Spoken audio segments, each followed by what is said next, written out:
That's interesting. What is? This article about automation and employment.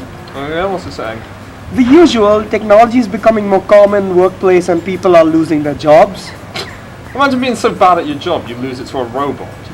It's not like that. Plenty of people do great work but just can't compete with machinery. Whatever, I think I'm fine as a surgeon. Actually, it says here that NHS are starting to replace surgeons with machines. Well, I know some people in customs at the airport, so I think I'll land on my feet. Also says that custom workers are needed for passport checks now that face scanners are coming in. Well, I guess I can always go back to my high school job making pizzas at the takeaway, or are you going to say machines are doing that too? Over time, more and more machines and robots are being developed to take over the jobs of humans. Research suggests that between 6 to 7.5 million existing jobs are at risk of being replaced over the course of the next 10 years by some form of automation. These machines and robots are more efficient, more precise, and have a much longer work rate than humans. We can see most jobs which are being replaced already are those which are very repetitive. Many people seem to believe this is the way that employment is heading, with human input being swapped for the automation of robots and machinery. Is that really the case? Is the number of jobs available to the future workforce shrinking?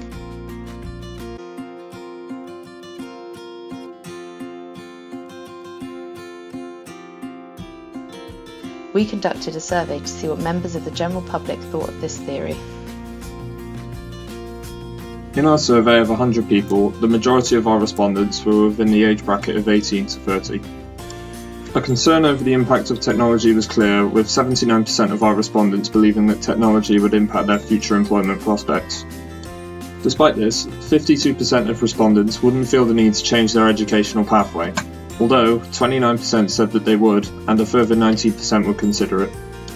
Most of our respondents were unemployed or students, although 34% of those in employment identified an increasing use of technology in their employment sector. Most respondents said that they aren't worried about technology's impacts on their employment prospects, but again, around 40% of respondents indicated that they do worry or aren't sure how to feel.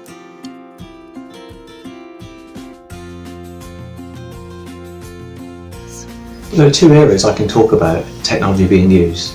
The first in non-clinical areas, how we organise appointments, how we order diagnostics and organise our resources for patients. The advent of the digital care record will make some huge changes to the way that happens for people.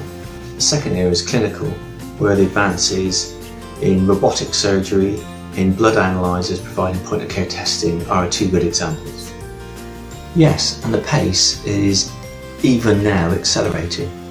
Remote surgery can now be possible via robotics, that the surgeon doesn't have to be even in the same building.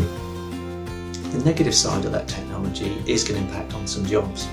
And broadly, in the hospital I worked in, 10 to 15% of people are organising and arranging things for patients that are not clinical facing. They would probably be impacted. Oh, so the rumours are true? Yeah, what would you do? Well, there's no need for that. Well, there is actually, because I've already sent my boss an angry email telling them exactly what I think of them. Plus, every other job's been taken over by a machine, so I guess there is. Well, actually it says here that machines are actually helping out people rather than replacing their jobs, so you might have your job back. Really? Yeah. Let's do this then, I got a job to do. What about the angry email you sent your boss? People now can monitor blood sugar at home and adjust their drugs without any clinical intervention at all. So you'll see better diagnostics, but ultimately you will need clinicians to deliver care and procedures. Although we can clearly see some jobs will be replaced by technology, there are still many that will not be replaced completely, but instead technology may be introduced to assist the human workforce and help them improve the job that they perform rather than completely taking over. This may even create new jobs, as humans will need to be trained to use these machines. There will also always be a clear demand and need for jobs which involve direct human interaction.